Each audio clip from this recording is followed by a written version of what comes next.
आप सभी का विज्ञान क्लासेज में एक बार फिर से स्वागत है। आप विद्यार्थियों की डिमांड के ऊपर कक्षा 9th की साइंस की बुक को अपन स्टार्ट कर रहे हैं पढ़ाने के लिए। ठीक है, तो आप लोग सारे शुरू हो जाइए। आज हम पढ़ाएंगे लेसन नंबर 1। तो मैं आप लोगों को एक बात बता देता हूं कि ये जो मैं आपको बुक पढ़ाऊंगा वो NCERT के पाठ्यक्रम पर आधारित है।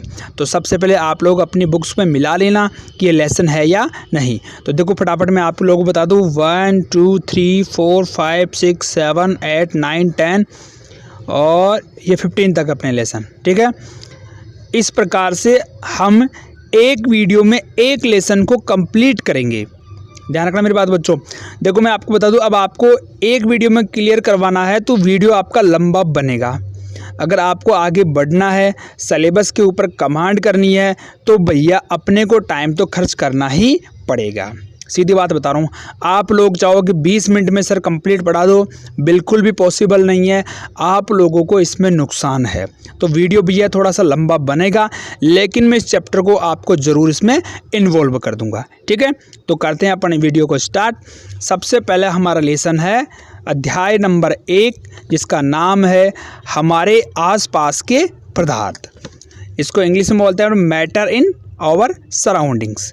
तो देखो सबसे पहले आप लोगों को मैं बताऊं कि जिस भी टॉपिक का अगर कोई नया टॉपिक है, अगर आप उसको पढ़ना चाहते हैं तो उसके लिए मैं आपको 2-3 पहले बातें मैं आपको बता देता हूं। देखो कोई भी चीज़ अगर आप नहीं पढ़ते हो तो उसमें एक बात मेरी हमेशा ध्यान रखना आप लोग कि जो भी नया शब्द दिया गया उसका अर्थ समझो पहले आप। अगर आपने उस शब्द का अर्थ यानी कि भावार्थ अगर आप लोगों को समझ में आ गया तो आपको विज्ञान में बहुत आसानी हो जाएगी। बहुत सारे बच्चों में एक ही दिक्कत रहती है कि सिर्फ विज्ञान समझ में नहीं आ रही है, तो उसका सीधा सीधा अर्थ यही है, जो आपको वर्ड दिख रहा है वहाँ पे, जो आपको शब्द दिख रहा है वहाँ पे, उसका भावार्थ समझो। आप उसको रटने की कोशिश मत करो। ठीक है, तो इसलिए मैंने आपकी थोड़ी 2 मिनट ख़राब कर दी है, लेकिन मैं आपके भले की बात बता रहा हूँ। कोई भी नया टॉपिक आ रहा है तो उसमें आप उस शब्द को समझो। जैसे अपना ये हमारे आसपास के पदार्थ, इतने का मतलब तो आप लोग जानते हो। ये पदार्थ क्या चीज़ है भैया? अंग्रेजी में क्या बोलते हैं इसको? मैटर। मैटर का मतलब मामला नहीं है, यहाँ पर क्या है? पदार्थ। देखो पदार्थ क्या है? पदार्थ में आपको बताऊं कुछ बात। जैसे मान लो आपने ऐसी कोई आकृति बनाई, आपने किसी पदार्थ की कोई स्केच बनाया, आकृति बनाई, तो यह क्या कहलाएगा? पदार्थ। सर ये क्या बता रहे हो आप? देखो समझो, अगर वह वस्तु जिसका अपना कोई आकार है,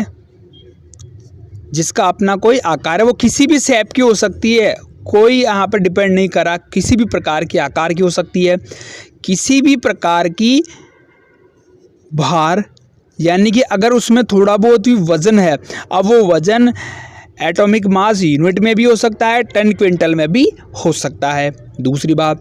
तीसरा, अगर पदार्थ की अवस्था अलग है तो उसमें हो सकता है आयतन। समझ रहे हैं आप लोग इस चीज़ को? कोई भी वस्तु है जिसमें कोई आकार हो, जिसमें कोई भार हो, जिसका अपना कोई आयतन हो, या कुल मिला के उसका एक निश्चित रूप हो, उसे हम पदार्थ कहते हैं। तो मैं आपको बता दूं भैया, संसार में आपको जितनी भी आंखों से जो चीज़ें दिखाई दे रही है, जैसे कहीं पर आप लोग चल रहे हो, किसी चीज़ को आप छू के महसूस कर सकते हो, वो सारी चीज़ें क्या होती है? पदार्थ होती है। आप जिस मोबाइल में इसको देख रहे हो या जिस चीज़ को आपने छू के देखा, जैसे मैंने इस पेंसिल को ऐसे छू के देखा, तो यह क्या है? अपना पदार्थ। याद रखना बच्चों। जैसे मान लो मैंने इस पेज को मैंने ऐसे टच किया, तो ये पेज क्या हो गया? हमारा पदार्थ हो गया। तो क्लियर हो गया? इस पहली चीज़ का समझ में आ गया आप लोगों को पदार्थ का मतलब क्या होता है। तो करते हैं अपने आगे, देखते हैं। देखो, और आयतन का मतलब समझ गए, भार, आकार। इसके अलावा अगर और कोई भी अपने पास में टर्म्स आती है तो वो भी हम पदार्थ की श्रेणी में दे सकते हैं। ठीक है, तो देखो इसमें क्या है? पदार्थ का भौतिक स्वरूप। ये जो अर्थ है मैं आपको समझाते जाऊंगा। यहाँ पे पूरा मैं आपको यहाँ पर पढ़ नहीं सकता क्योंकि इतना अपने पास में समय भी नहीं है। जैसे मैं आपको बताऊं, देखो हमारे जो प्राचीन धर्म ग्रंथ थे, जो हमारे वेद थे, उन्होंने पदार्थ की परिभाषा क्या दी है, जो हमारे कोर्स में भी है, मैं आपको बताऊँ। देखो उन्होंने क्या बताया कि जो हमारा शरीर है वो 5 तत्वों से मिलकर बना हुआ है और उन्होंने उन 5 तत्वों को पदार्थ कहा। जैसे मैं आपको एक साथ बोलूं, क्षितिजल पावक गगन समीरा पंच तत्व से बना शरीरा। यानी कि 5 तत्व कौन कौन से हैं, जिसे मैं आपको बताऊं, इसमें होगा अपने पास में आगे हाँ, वायु हवा, पृथ्वी जिसमें अपन रह रहे हैं, अग्नि, जल, आकाश, ये 5 क्या है यहाँ पर तत्व हैं और उनके द्वारा जो चीज़ें बनी हुई होती है उसे हम पदार्थ कहते हैं। क्लियर हो गया? अब आप लोगों को बातों का पता लग गया। तो मैंने आपको साइंटिफिक लैंग्वेज भी बता दी है और हमारे दार्शनिक लैंग्वेज भी आपको मैंने बता दी है। तो करते हैं अपन आगे स्टार्ट। देखो थोड़ी हवा चल रही, इसलिए थोड़ा आपको वॉइस में प्रॉब्लम आ सकती है क्योंकि मैं छत पे बैठा हूँ। पदार्थ कणों से मिलकर बना होता है। देखो भौतिक का मतलब होता है जिस चीज़ को आप देख सकते हैं, जिसके द्वारा आप लोग ये बता सकते हैं काला, गोरा, छोटा, लंबा, ऊंचा, नीचा, पतला, मोटा, ये सारी चीज़ें किस में आती है? भौतिक स्वरूप में। अगर आपको कभी भी इन चीज़ों के बारे में बताया जाए, आपको पूछा जाए, तो आप लोग बताओगे कि सर हम किसकी बात कर रहे हैं? भौतिक स्वरूप की बात कर रहे हैं। तो देखो पदार्थ कणों से मिलकर बना होता है। तो देखो अपन ने जो यहाँ पर कोई पदार्थ बनाया था, उसको अगर आप गौर से डिटेल में देखेंगे तो आपको पता लगेगा ये एक छोटी छोटी चीज़ों से मिलकर बना हुआ है। जब ये बहुत सारी चीज़ें आपस में जुड़ जाएगी तो एक पदार्थ बना लेती है। ठीक है, चलिए अपन आगे। अब क्रियाकलाप है जो आप लोग पढ़ के देख लेना, वैसा ये पढ़ने का ऐसा कुछ इसमें खास नहीं है। जो आपके लिए काम की चीज़ें हैं, जिससे आपका नॉलेज बढ़ेगा, जिससे आपकी सब्जेक्ट में पकड़ बढ़ेगी, वो सारी चीज़ें मैं आप लोगों को क्लियर करता चलूँगा। ठीक है बच्चों, देखो पदार्थ के कण बहुत छोटे होते हैं, इतने छोटे कि हम कल्पना भी नहीं कर सकते। तो मैं आपको इसमें एक शब्द समझा देता हूँ जिसका आप लोगों ने नाम सुना होगा। ये छोटे कणों को हम कहते हैं परमाणु। क्या बोलते हैं अपन उसको? परमाणु। याद रखना बच्चों। तो परिभाषा क्या होगी? पदार्थ के वह सूक्ष्मतम कण या पदार्थ के वे छोटे से छोटे कण जिनको आप और अधिक नहीं तोड़ सकते हैं। जैसे मान लो आपने ये पत्थर लिया, आपको बोला गया कि भैया इसके टुकड़े कर दे, आपने 2 किए, फिर 4 किए, फिर 6 किए, फिर 8 किए, मतलब एक बार आपने इसका चूरन ही बना दिया। अब फिर भी बोला जा रहा है कि भैया इसको और पीटो, तो आप लोगों को पता लगेगा कि सर एक ऐसी अवस्था आ गई जिसके बाद में हम इस पत्थर के टुकड़े नहीं कर सकते हैं। उस अवस्था को हम क्या कहते हैं? परमाणु। याद रखना इस बात का। उस अवस्था को हम क्या कहते हैं? परमाणु। पदार्थ की वह सूक्ष्मतम अवस्था जिसे और अधिक नहीं बांटा जा सकता है या जिसके और अधिक टुकड़े नहीं किए जा सकते हैं, उसे हम परमाणु कहते हैं। ठीक है, अगला अपना देखो विलक्षण गुणों में देखते हैं। पदार्थ के कणों के बीच में रिक्त स्थान होता है। देखो इसी में देख लो आप लोग, क्या इनके बीच में छोटा छोटा गैप नहीं है? इसके बीच में देखो, ये जो आपको जो गोले गोले से देख रहे हैं ना कण, अगर मान लो ये कोई कण है, मान लो ये कोई कण है, ये कोई कण है, इनके बीच में जो स्थान होता है वहाँ पर क्या भरी होती है? वायु भरी होती है। वहाँ पर क्या भरी होती है? वहाँ पर वायु भरी होती है। तो पदार्थ के कणों के बीच में भी क्या होता है? रिक्त स्थान होता है, तभी तो वो चीज़ें एक से दूसरी जगह पर आराम से गमन कर सकती है। ठीक है, पदार्थ के कण निरंतर गतिशील होते हैं। बिल्कुल होते हैं। कैसे, मैं आपको बताऊं। देखो जैसे मान लो ये कोई बर्फ का टुकड़ा है। बर्फ कैसा होता है सर? ठोस। आप लोगों, अब देखो ऐसी बात है, बर्फ में कण कैसे बैठे हुए हैं? ऐसे बारीक बारीक पास पास में बैठे हुए हैं कण, ये एकदम सटा सटा के बैठे हुए हैं यहाँ पर।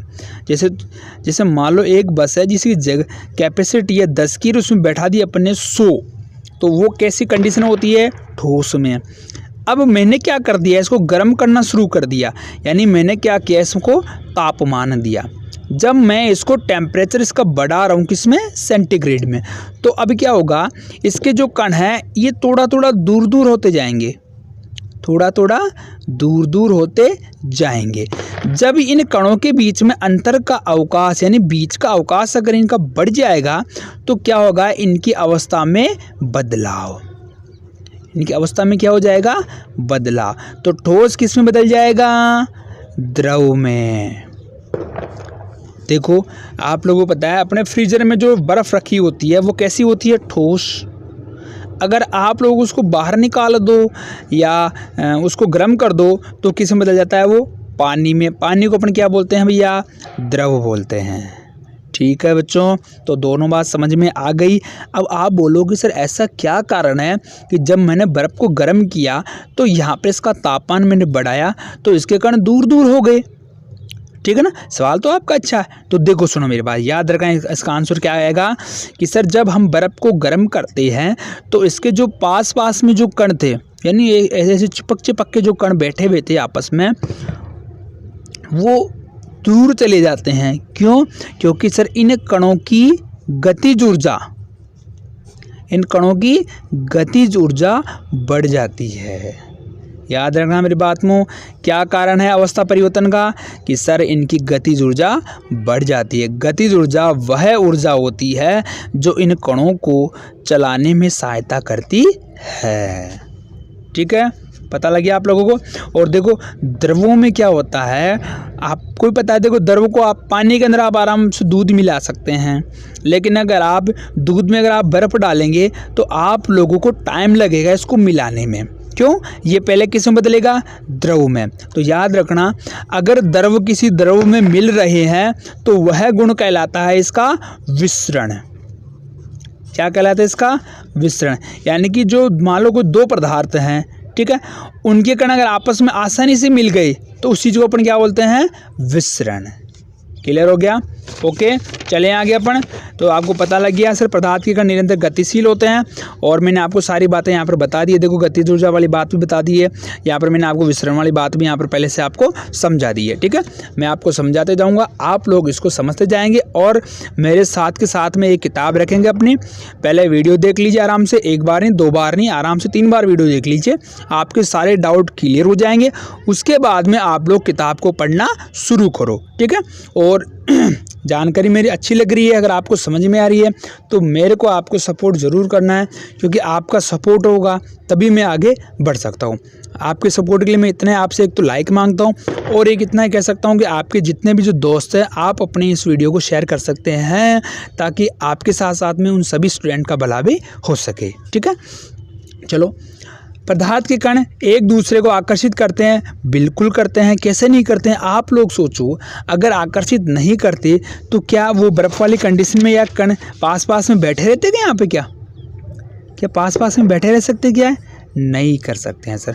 तो सर क्या कारण है इसका, चलो तो अपन आगे देख लें। देखो एक इन्होंने क्रियाकलाप बताया, ये नाच गान, ये खेल का कोई बताया इन्होंने, कोई बात नहीं, अपने को तो काम की चीज़ को समझना है, ताकि जिससे क्या होगा आप लोगों को पता लग जाएगा। ठीक है, तो देखो पदार्थ के कण क्या होते हैं, उनके मध्य क्या होता है, आकर्षण बल होता है।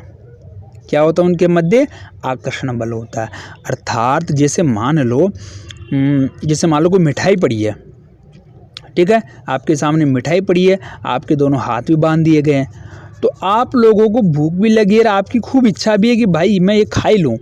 तो उस समय क्या होगा, आपके मुंह में पानी आ जाएगा। पानी क्या आ गया, इसकी वजह से आ गया, तो आपके बीच में और इस मिठाई के बीच में क्या हो गया, आकर्षण। इसे अपन कहते हैं आकर्षण। क्लियर है, अगला देखिए। हाँ, अगर ये देखो जिससे मान लो क्वेश्चन आ गए, अगर आप लोगों को ये क्वेश्चन भी करने हैं तो मुझे कमेंट करके बता देना। इनके लिए मैं आपको वीडियो के डिस्क्रिप्शन में एक लिंक अवेलेबल करवा दूंगा, जिसमें इसके आंसर आप लोगों को मिल जाएंगे, या आपको पाठ्य पुस्तक के भी अगर आपको आंसर चाहिएंगे तो वो भी मैं आप लोगों को बता दूंगा। आगे पदार्थ की अवस्थाएँ। अवस्था का मतलब होता है बेटा स्थिति। अवस्था का मतलब क्या होता है, स्थिति, स्टेज। ठीक है, तो मैं आपको बताऊं, सामान्यतः आपके लेवल के लिए पदार्थ की 3 अवस्था होती है।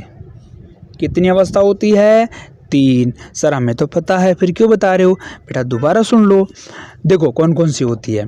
पदार्थ की पहली अवस्था होती है ठोस। पहले कौन सी है, ठोस।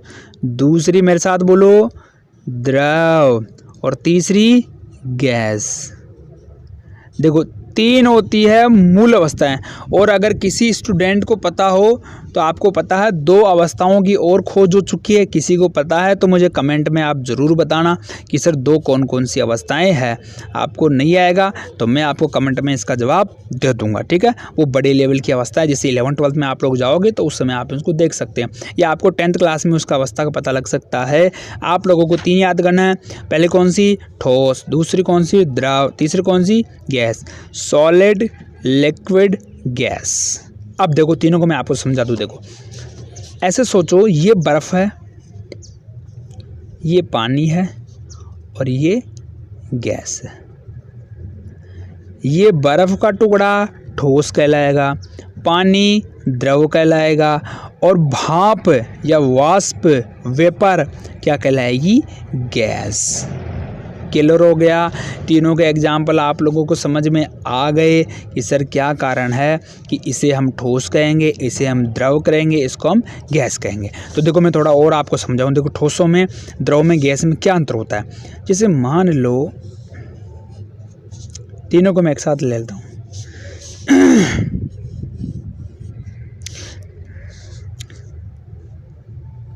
ये क्या है? बर्फ। ये क्या है? पानी। सॉरी, ये क्या है? वाष्प यानी कि भाप। ये क्या है यहाँ पर? वाष्प यानी भाप। तो देखो ये हो गई हमारी ठोस अवस्था, ये हमारी द्रव अवस्था, ये हमारी गैस अवस्था। तो बर्फ, भैया क्या कारण है? तीनों एक ही है। इसका पानी का सूत्र क्या होता है? H2O। याद रखना भैया, पानी का सूत्र क्या होता है? अणु सूत्र क्या होता है? H2O। H का मतलब होता है सर हाइड्रोजन, O का मतलब ऑक्सीजन। पानी का निर्माण किससे होता है? जब 2 हाइड्रोजन और 1 ऑक्सीजन मिलता है तो हमारे जल का निर्माण हो जाता है, यानी इसका रासायनिक अणुसूत्र ये होता है। देखो बर्फ में क्या होता है बेटा? जो इसकी जो अपन बात करें थे ना कण, वो क्या होते हैं? एकदम बारीक पास में होते हैं। इनके मध्य जो आकर्षण बल होता है वो बहुत ज़्यादा होता है यहाँ पर। बस यही इनके बीच की कहानी है। बाकी कणों की स्थिति में और कोई यहाँ पर खास चेंजेज नहीं दिखाई दे रहा है। मैं ये देखो, ये हो गया बर्फ़ का, यानी कि ये हो गया सर ठोस। ऐसा डायग्राम आप लोग भी बना के देख लेना, ठीक है। पानी में क्या होता है? आकर्षण तो होता है लेकिन थोड़ा ऐसे दूर होता है। ऐसे देखो, ऐसे होता है। कॉन्सेप्ट समझ लो बेटा, ये आपकी विज्ञान है बहुत सरल हो जाएगी, आप लोगों को समझ में आ जाएगा, टेंशन लेने की जरूरत नहीं है। ये क्या हो गया? पानी। अब भैया भाप की बात करूं मैं, ये ले, आप लोगों को समझ में आ रहा होगा कि सर क्या समझाना चाह रहे हैं। ये लो बच्चों, कुछ आया समझ में आप लोगों को? बिल्कुल सर आ गया है, मैं तो समझ गया। सर ठोसों के बीच में अंतराणविक बल या इनके मध्य जो आकर्षण बल है वो मजबूत है, और उनके बीच में जो गैप है यानी अंतरावकाश है वो बहुत कम है। इधर इसकी तुलना में तो थोड़ा सा ज़्यादा है लेकिन इसकी तुलना में अधिक है, यानी कि इनके बीच में गैप थोड़ा सा कम है। कहने का मतलब क्या? ठोस के बीच में गैप बहुत कम है, इसके बीच में थोड़ा सा है, इसके बीच में बहुत ज़्यादा है।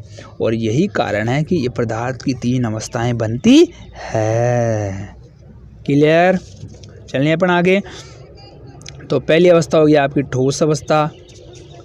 दूसरी अवस्था है, देखो ठोस अवस्था में आप लोगों को मैं बता दूं, जैसे जो मैंने आपको चीज़ समझाई है बस वही चीज़ें हैं कि ठोस। मैं आपको कुछ और चीज़ें 2-4 चीज़ें और समझा दूं। ठोस को क्या होगा? अगर आप लोग मान लो इसको चोट लगाओगे तो क्या होगा? इसके टूट जाएगा। पानी को आप चोट मारो, हवा को चोट मारो, कुछ दिखाई देगा क्या आप लोगों को? नहीं सर। पानी के ऊपर आप पत्थर मारो या लटकी मारो, पानी थोड़ी देर अलग होगा फिर वापस आके मिल जाएगा। लेकिन अगर आप ठोस चीज़ों को अगर तोड़ो, आप जैसे मान लो आपने बर्फ़ तोड़ दी, क्या बर्फ़ को आप वापस चिपका सकते हैं क्या? वापस नहीं चिपक सकता है सर।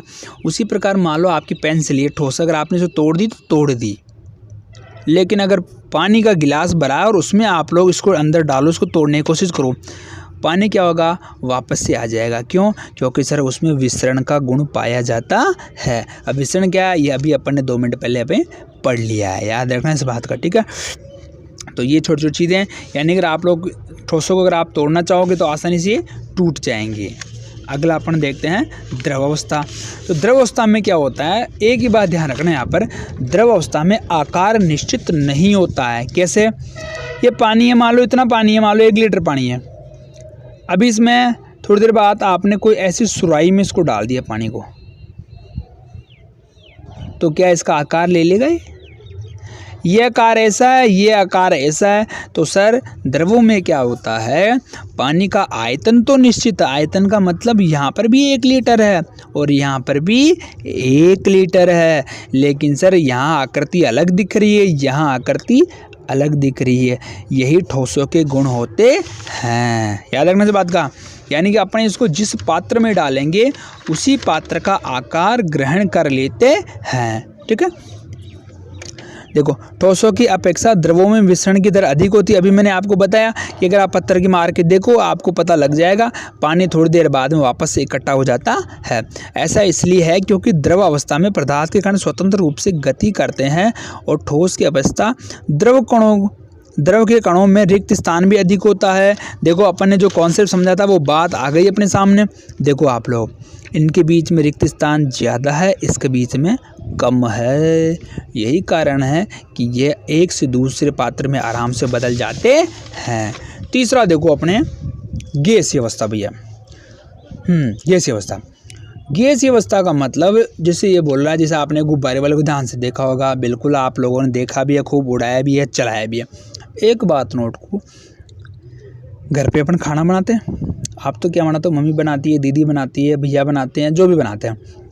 घर पे अपने सिलेंडर होता है, तो जैसे आप सिलेंडर का रेगुलेटर खोलते हो तो उसमें तेज़ी से आवाज़ आती है, ऐसे आती ना ऐसी आवाज़, तो वो क्या है, गैस है।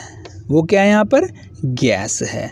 अब आप नोट करो कि सर उसको हमने गैस क्यों कहा, क्योंकि बेटा देखो इनके जो गैसों के कण हैं उनके बीच में बहुत ज़्यादा रिक्त स्थान होता है, अर्थात इनके बीच में गैप बहुत ज़्यादा होता है, जिसके कारण इसकी संपीड़ितता, याद रखना इस शब्द को, इसकी संपीड़ितता, इसकी जो संपीड़ितता होती है वो अधिक होती है। अब संपीड़ितता क्या हो गई, किसी चीज़ को पीटने का गुणधर्म। यानी मान लो एक तो तुम लट बजाओ गैस के ऊपर, इस हवा के ऊपर लगाओ, एक लट बजाओ तुम पानी के ऊपर और एक लगाओ ठोस के ऊपर यानी बर्फ़ के ऊपर, तो एक बात देखो, बर्फ़ तुरंत टूट जाएगी, ये कुछ पल के लिए टूटेगा लेकिन वापस से मिल जाएगा। लेकिन इधर तो कोई फ़र्क ही नहीं पड़ रहा, आप हवा में कितने लट बजाओ, गैस थोड़ी देर वापस इधर बग जाएगी, इधर बग जाएगी, उधर बग जाएगी। यही गुण क्या कहलाता है, इसका संपीड़ितता। और इसी वजह से ये क्या होगा, ये दूर दूर के कण हैं, तो इस बहुत सारी गैस को आप एक छोटे से सिलेंडर में आराम से भर लेते हैं, जिसे हम क्या बोलते हैं, LPG। जो चूल्हा अपन खाना पकाते हैं उस गैस का नाम क्या है, LPG, लिक्विड पेट्रोलियम गैस। अरे सर आप तो लिक्विड ही बोल रहे हो और पीछे गैस भी बोल रहे हो। देखो लिक्विड यानी कि इस गैस को हमने क्या कर दिया, एक्चुअल में गैस है लेकिन हमने क्या कर दिया, इसको दबा दबा के भर दिया, दबा दबा के दाब के साथ में भर दिया, जिस कारण क्या हो गया, इस गैस किस में बदल गई है, लिक्विड में बदल गई है। जैसे जैसे कभी खाना वगैरह पकाते हैं, भाप निकलती है ना उसमें से, तो अगर अपन ने उसके ऊपर प्लेट रख दी तो क्या होगा, वो भाप की बूंद इस प्लेट के ऊपर आ जाएगी, धीरे धीरे टपक के वापस से गिर जाएगी। यानी गैस को हमने किस में बदल दिया, द्रव में बदल दिया। यानी G किस में बदल गया, L में। तो LPG क्लियर हो गया, आप लोगों को पता लग गया, ये प्राकृतिक गैस होती है। अच्छा एक काम की बात मैं बताता हूँ, देखो आप लोगों को, ठीक है, नोट करना। किस किस ने देखा, ये यहाँ तक वीडियो जिसने भी देखा होगा उसी को फ़ायदा हो जाएगा। मुझे कमेंट करके बताना ये मैंने क्वेश्चन आपको इम्पोर्टेंट क्वेश्चन कितने मिनट में बताया है, ठीक है, सारे बताएंगे, मेरे को कमेंट करके ज़रूर बताना इस कमेंट का क्वेश्चन। देखो जो अपने जो सिलेंडर में जो गैस भरी होती है बेटा, उसमें कोई गंध नहीं होती है, उसमें कोई गंध नहीं होती है प्राकृतिक तरीके से, क्योंकि वो प्राकृतिक गैस है, ठीक है, उसमें कोई प्रकार की गंध नहीं होती है। लेकिन अगर आप लोगों सपोज करो ये सिलेंडर है, उसमें से अगर गैस निकल जाती है उसमें अगर गैस निकल जाती है, आप लोगों को पता ही नहीं है, सिलेंडर में से गैस लीकेज हो गई और किसी ने माचिस जला दी तो विस्फोट हो जाएगा और हम सारे इधर मारे जाएंगे। तो सर इसका क्या इलाज है फिर? तो आप बोलोगे सर हमारे तो गैस में जब थोड़ी सी भी लीकेज हो जाती है तो वहाँ से तुरंत हमें पता लग जाता है कि सिलेंडर की गैस लीकेज हो गई। तो इसका समाधान वैज्ञानिकों ने ये ढूंढा बेटा कि इस जो प्राकृतिक गैस जो हमारे सिलेंडर भरी हुई उसमें एक अलग से गैस और मिला दी गई है, और वो ऐसी गैस है जो इस प्राकृतिक गैस के साथ में रिएक्शन नहीं करती है, अर्थात इसके साथ में कोई कार्य नहीं करती है।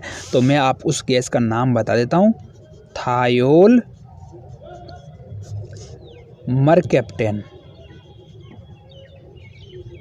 थायोल मरकैप्टेन नोट करना और कमेंट में मुझे ज़रूर बताएंगे आपको समझ में आया कि नहीं ये सवाल, कि सिर्फ प्राकृतिक गैस में उसमें जो गंध आती है वो उस गैस की नहीं है, वो किसकी गंध है? थायोल मरकैप्टेन की गंध है।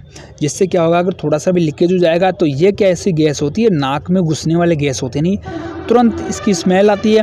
तो हमें पता लग जाता है कि थोड़ा सा भी गैस का, इस प्राकृतिक गैस का, इस विस्फोटक गैस का अगर रिसाव होगा तो हमें पता लग जाएगा और हम क्या करेंगे, रेगुलेटर को बंद कर लेंगे। ठीक है, तो ये चीज़ आपको समझ में आ रही है। और फिर भी अगर आपको कोई सवाल है तो मुझे कमेंट करके बता देना। ठीक है, कोई दिक्कत वाली बात इसमें नहीं है। ठीक है, तो ये आपको मैंने बता दिया। देखो, ठोस, द्रव, गैस। गुब्बारे में देखो गैस ऐसी भरी है, मग में पानी ऐसे भरा है और ठोस में इस प्रकार से पड़ा हुआ है। ठीक है, क्वेश्चन अगर आपको करवाने हैं तो मुझे बता देना कमेंट में, इसका आंसर मैं आपको बता दूं। क्या पदार्थ अपनी अवस्था बदल सकता है? बिल्कुल आपको पता है बदल सकता है। कैसे? आप एक पानी का गिलास लो, ठीक है, उस गिलास को आप उबाल दो। पानी कैसा है सर? द्रव है पानी, तो द्रव पानी क्या है यहाँ पर? द्रव है। पानी को आप लोग गर्म करो, किस में बदल जाएगा? भाप में। भाप क्या है यहाँ पर? गैस। भाप क्या है यहाँ पर? गैस है। ठीक है, और इसी पानी को अगर आप लोग जमा दो, यानी बर्फ को, किस में बदल जाएगा? ये ठोस में। ये सारा किसका तामझाम है सर? टेम्परेचर का। अगर हम टेम्परेचर को इस द्रव में बढ़ा देंगे तो गैस में बदल जाएगा, टेम्परेचर को अगर हम लोग घटा देंगे तो किस में बदल जाएगा? ठोस में बदल जाएगा। यानी इधर टेम्परेचर को अगर मैं उल्टा बोल दिया, दोबारा बोल रहा हूँ, अगर आपने पानी को अगर आपने गर्म किया, टेम्परेचर बढ़ा दिया तो किस में बदल जाएगा? गैस में बदल जाएगा। और अगर आपने इसका तापमान कम कर दिया, यानी ठंडा कर दिया, तो किस में बदल जाएगा? ठोस में बदल जाएगा। यही आपको चीज़ समझने की है। ठीक है, बाकी थ्योरी तो आप लोगों को बहुत सारा मिल जाएगा। तो मैं एक और बता दूं, इसी में आपको सारा एक साथ समझ में आ जाएगा। देखो, दो चीज़ें होती है, एक तो पानी का होता है गलनांक और एक पानी का होता है क्वथनांक। दोनों चीज़ें आज आप समझ लेना, जब तक किताबें पढ़ोगे विज्ञान की तब तक आपके काम में आएगी। पानी का गलनांक होता है बेटा 0 डिग्री सेंटीग्रेड, क्वथनांक होता है इसका 100 डिग्री सेंटीग्रेड। आपको दोनों का मतलब समझाओ। देखो, गलनांक का मतलब क्या हो गया? ठोस अवस्था अगर द्रव में बदल रही है, जिस तापमान पे ठोस अवस्था द्रव में बदल रही है उसे हम गलनांक कहते हैं, और जिस अवस्था में द्रव किस में बदल रहा है? गैस में बदल रहा है, तो उसे हम कहते हैं क्वथनांक। अब उदाहरण बताऊं मैं आपको। बर्फ़ है, अगर 0 डिग्री पे आ जाएगी, 0 डिग्री से ऊपर जाएगी तो फिर पानी में बदलना शुरू कर देगी, यानी द्रव में। और अगर आप पानी को अगर आप 100 डिग्री तक अगर आप लोग उबालेंगे तो किसे बदल जाएगा? भाप में, यानी कि गैस में बदल जाता है। बर्फ़ का गलनांक होता है कितना होता है? अभी मैंने आपको बताया 0 डिग्री। अगर आप इसको केल्विन में लिखोगे तो केल्विन में देखो अपने बुक वाले ने लिख रखा है इसको 273.15 केल्विन, यानी कि 0 डिग्री सेंटीग्रेड बराबर होता है 273 केल्विन। ठीक है, इसका मात्रक होता है। इस प्रकार से है। अब देखो आगे की बात बताऊँ मैं आपको। अब आप लोगों ने एक चीज़ नोट की होगी यहाँ पर। देखो, मैंने आपको चीज़ बताई ना अभी। देखो, ठोस अवस्था है, द्रव में बदल रही है, द्रव गैस में बदल रही है, यानी बर्फ़ किस में बदल रहा है? यहाँ पर पानी में बदल रहा है। पानी किस में बदल रहा है? भाप में बदल रहा है। इस भाप को अगर आप लोग ठंडी कर लोगे तो पानी बदल जाएगी, पानी को आप लोग जमा दोगे तो ठोस में बदल जाती है। एक मैं आपको काम की चीज़ इधर समझा देता हूँ। क्या है सर काम की चीज़? वो समझ लो आप लोग। देखो, काम की चीज़ क्या अपने पास है। आप लोगों को मैं एक चीज़ समझा दूँ, सवाल भी आ जाता है आपके क्वेश्चन, और बहुत सारे बच्चों को डाउट रहता है सर ये क्या है। कभी भी जैसे अपन रोटी होती है, रोटी की पपड़ी के अंदर गरम गरम रोटी है फूली हुई, अगर अपन अंगुली डाल देते हैं या भाप के ऊपर अंदर डालते हो तो अपने जलन ज़्यादा होती है। लेकिन आप गर्म पानी में उंगली डाल दो तो जलन आप लोगों को कम होगी, इधर क्या होती है ज़्यादा। अर्थात सर जो भाप होती है उसमें ऊष्मा का मान ज़्यादा होता है, ऊष्मा का मान क्या होता है वहाँ पर ज़्यादा होता है। जबकि जो द्रव को अपन जो गर्म करते हैं उसमें ऊष्मा का मान क्या होता है कम होता है। आपसे क्वेश्चन पूछ लिया कि सर भाप में गर्मी ज़्यादा क्यों है, गर्म पानी में कम क्यों है, तो उसका आंसर बता देना कि सर इसके बीच में क्या होती है गुप्त ऊष्मा होती है। किसमें? भाप में। क्या बताओगे आप लोग उसको? गुप्त ऊष्मा। गुप्त ऊष्मा क्या होती है इसमें? गुप्त ऊष्मा होती है। किसमें? भाप में होती है।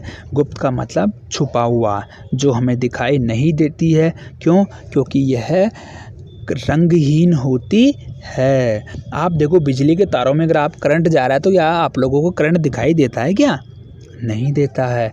तो ये क्या होती है? छुपी ऊष्मा होती है। और सर यही कारण है कि जो छुपी ऊष्मा होती है उसका अपने को दिखाई तो नहीं देता, लेकिन इसका ऊष्मा का मान ज़्यादा होता है। ठीक है, ध्यान रखना इस बात का। अब आगे मैं दिखाऊंगा आप लोगों को, इसमें एक जो एक्सपेरिमेंट है वो मैं आपको थोड़ा सा इधर समझा देता हूँ मैं क्या मतलब है। देखो उसमें दो चीज़ें आई अपने पास में, याद रखना। एक तो ऊर्ध्वपातन है और एक निक्षेपण आया। दोनों चीज़ क्या है, ये थोड़ा पेज भर गया मेरा, अभी दूसरा पेज है नहीं। अभी ऊर्ध्वपातन समझो। देखो अगर मान लो कोई ठोस चीज़ है, आपको पता है ठोस किस में बदलेगी? द्रव में और फिर गैस में। अगर ठोस चीज़ है डायरेक्ट गैस में बदल जाती है तो उसे हम बोलते हैं ऊर्ध्वपातन। क्या बोलते हैं अपन उसको? ऊर्ध्वपातन। और गैस अगर डायरेक्ट ठोस में बदल जाता है तो उसको अपन क्या बोलते हैं? निक्षेपण। याद रखना उदाहरण को। उदाहरण क्या आएगा इसका? जैसे अपन कपूर जलाते हैं ना, जैसे अपन दीपावली वगैरह पे या किसी त्यौहार के ऊपर या किसी धार्मिक कार्य में जो अपन कपूर नहीं जलाते, क्या दीपक में डाला, आप माचिस लगाओ तुरंत आग पकड़ लेता है। ठीक है, तो इसे अपन कहते हैं ऊर्ध्वपातन। अगला दाब परिवर्तन का प्रभाव। देखो अगर आप किसी चीज़ में अगर आप दाब ज़्यादा लगाएंगे, जैसे आप इधर देखो, इसमें देखो, आप देखो इधर आप कम दाब लगाओगे तो देखो इनके कण दूर दूर है यहाँ पर। इधर आपने थोड़ा सा ज़्यादा लगाया तो इधर पास पास में आ गए, इधर बहुत सारा लगा दिया तो ये बहुत सारे पास में आ गए। अर्थात अगर दाब लगाएंगे तो इनके बीच में जो कणों का जो रिक्त स्थान है या जो दूरी है वह घट जाती है। क्या हो जाएगा? वह घट जाती है। ठीक है, याद रखना इस बात का। जैसे मैं आपको एक उदाहरण बताऊं, ठोस CO2 को शुष्क बर्फ कहते हैं। CO2 इसका सूत्र क्या होता है? CO2 यानी कि सर कार्बन डाइऑक्साइड। लेकिन अगर आप लोग इसको प्रेशराइज करेंगे, यानी आप अगर इसमें दबाएंगे तो यह बर्फ़ की तरह हो जाती है। लेकिन बर्फ़ कैसी है? वो ड्राई है। कैसी? ड्राई है। यानी कि अगर सर कार्बन डाइऑक्साइड को अगर आपने ज़्यादा दाब दिया तो ठोस में बदल जाएगी, और उस ठोस को अपन क्या बोलते हैं? शुष्क बर्फ़ या ड्राई आइस कहते हैं। देखो वो चीज़ हमने जो समझाई वो अपने पास में वापस से आ गई है। थोड़ा वीडियो में आपको क्वालिटी थोड़ी कम मिल सकती है क्योंकि मोबाइल से शूट करते हैं तो मोबाइल क्या करता है, थोड़ा बबलिंग करता रहता है। ठीक है, जब आप लोगों का सपोर्ट मिलेगा तो हो सकता है अपन अच्छा कैमरा लेने की कोशिश करेंगे आप लोगों के लिए, अगर आपको वीडियो पसंद आएगा तो। और आपकी फिर भी कोई सवाल है तो मुझे बताते रहना, मैं आपको हेल्प जरूर करूँगा। ठीक है, तो ये द्रव है। द्रव अगर आप लोगों गैस में बदलोगे तो उस क्रिया को अपन क्या बोलते हैं? वाष्पीकरण। गैस को अगर आप लोग वापस द्रव में बदलोगे तो अपन उसको बोलते हैं संघनन। अगर आप लोग ठोस को अगर आप गैस में बदलोगे तो बोलते हैं, अभी समझा था ना अपने, ऊर्ध्वपातन। और गैस को अगर अपन ठोस में बदलेंगे तो क्या होता है? निक्षेपण। इधर आओ, ठोस को अगर आप लोग द्रव में बदलोगे तो क्या होता है? गलना। अरे बर्फ़ को पानी में बदले, बर्फ़ है उसको आप पानी में बदलोगे तो क्या हो गया? गलन, संगलन। और पानी को अगर आप जमाओगे तो क्या हो गया? जमना, बर्फ़। क्लियर है? वाष्पीकरण। भाप। वाष्पीकरण मतलब क्या होता है? भाप। यानी कि अगर आप द्रव को आप गर्म करोगे तो किसे बदल जाएगा? वो भाप में बदल जाएगा, और इसी क्रिया को हम वाष्पीकरण कहते हैं। वाष्पीकरण को प्रभावित करने वाले कारक, सीधी सीधी बात है भैया, वाष्पीकरण की दर आपको पता है। जैसे मान लो आपने कोई खाने पीने की कोई चीज़ ली, ठीक है, आपने कोई खाने की चीज़ ली, अगर आप लोग उसको गिलास में डालोगे, अगर दूध को, तो वो गर्म है तो बहुत टाइम लेगा। वो बहुत टाइम लेगा। लेकिन आप उसको प्लेट में डाल दो या पतीले में डाल दो तो वो क्या होगा, जल्दी से ठंडा हो जाएगा। इसका मतलब सर वाष्पीकरण की जो दर है वह आयतन पर निर्भर करती है। उसी वजह से आप लोगों ने जैसे देखा होगा, जैसे मैं आपको बताऊँ, ये सारी चीज़ें हैं जो मैं आपको वर्बली समझा रहा हूँ, ठीक है। जैसे कपड़े हैं, अगर आप कपड़ों को अगर आप इकट्ठा करके आप तनी पे सुखा दो या अपनी जो रस्सी होती है उस पर रख दो आप, तो वो नहीं सूखेंगे। लेकिन उसी की जगह आप उनको फैला के अगर आप सुखाओगे तो वो जल्दी सूख जाएंगे। इसका मतलब से सतह के ऊपर वाष्पीकरण की दर प्रभावित होती है। याद रखना इस बात का। अगर मान लो गर्मियाँ हैं तो गर्मियों में क्या होता है, वाष्पीकरण की दर बढ़ जाती है। यही कारण है गर्मियों में कपड़े तुरंत सूख जाते हैं और सर्दियों में नहीं सूखते हैं। क्यों? क्योंकि सिर्फ वायुमंडल में आर्द्रता होती है सर्दियों में और वायुमंडल में आर्द्रता गर्मियों में बहुत कम होती है। वाष्पीकरण के कारण शीतलता कैसे होती है? कभी पेड़ पौधों के नीचे गए हो तुम लोग गर्मियों के टाइम पर? जैसे मान लो कोई पीपल का है या कोई ऐसा पेड़ है जिसकी छाया जा जाती है तो उसमें ठंड होती है। क्यों होती है ठंड? अरे सीधी सी बात है, देखो मैं आपको ये लाइन समझा देता हूँ पूरा। खुले हुए बर्तनों में रखे द्रव में निरंतर वाष्पीकरण होता है। वाष्पीकरण के दौरान कम हुई ऊर्जा को पुनः प्राप्त करने के लिए द्रव के कण अपने आसपास से ऊर्जा अवशोषित कर लेते हैं। इस प्रकार आसपास से ऊर्जा अवशोषित होने के कारण शीतलता हो जाती है। अरे मान लो तुम्हारी जेब है, इस जेब में से 10 का नोट निकल गया तो तुम्हारे तो ये जगह खाली हो गई, तो तुम क्या करो, किसी दूसरे का नोट मार लोगे। इधर मारना नहीं है, मैं बता रहा हूँ उदाहरण। तो इधर से आपने किसी दूसरे का अगर नोट लेके आए तो उससे क्या होगा, आप लोगों की जेब में ठंडक हो जाएगी। यानी कि इससे क्या होगा, आपकी शीतलता बढ़ जाएगी। सीधी सी बात है। अगर गैस है यानी भाप निकल रही है, यानी वाष्पीकरण हो रहा है। अगर जल वाष्प से अगर बाहर वायुमंडल में जा रहा है तो उसकी कमी को दूर करने के लिए वायुमंडल से वापस भी तो लेना है, तो उससे क्या होगा, शीतलता पैदा हो जाती है। और यही कारण है भैया कि हम गर्मियों में क्या करते हैं, सूती वगैरह कपड़े भी तो पहनते हैं। पता है क्यों? क्योंकि उसमें क्या होता है, वाष्पीकरण की दर प्रभावित हो जाती है। इस लास्ट में देखो, बर्फीले जल से भरे गिलास के बाहर सतह पर जल की बूंदें नचुआते। जैसे आपने कोई कोल्ड ड्रिंक है, गिलास में डालो आप, तो आप लोग देते हो गिलास के बाहर ऐसे छोटी छोटी ऐसे बूंदी सी नज़र होती है। उसका आंसर भी यही है। ठीक है। इधर क्या आपने ये दो बोस इंकैंडेसेंट और प्लाज्मा, ये अपनी 2 अवस्था हैं जो मुझे कमेंट करके आप लोग बताओगे। ठीक है। इसी के साथ में हमारा चैप्टर समाप्त हो जाता है। ठीक है। उम्मीद कर रहा हूँ आप लोगों को वीडियो पसंद आया होगा। अगर पसंद आया तो लाइक तो आपको बनता ही है। साथ में अपने जो दोस्त हैं उनको आप लोगों को विज्ञान क्लासेज को बताना है कि सर वहाँ पे आपको कंप्लीट पढ़ाएंगे। और एक बात और मैं आपको बता दूँ, आप लोगों को सिलेबस की टेंशन नहीं करनी है। अरे आप लोगों को तो अपना नॉलेज बढ़ाना है भाई। तो आपको जितना पूरा सिलेबस मिल रहा है वो पूरा का पूरा आप लोग पढ़ोगे। ठीक है। और वीडियो कैसा लगा मुझे कमेंट करके बताओगे। अगर अच्छा लगेगा आपको तो आगे अपन और कंटिन्यू करेंगे। ठीक है। इसी के साथ में विदा लेते हैं। जय हिंद, जय भारत। और एक बात और बताऊं, अगले वीडियो में अगला चैप्टर हम पढ़ेंगे जिसका नाम है क्या हमारे आसपास के पदार्थ शुद्ध हैं। ठीक है। मिलते हैं।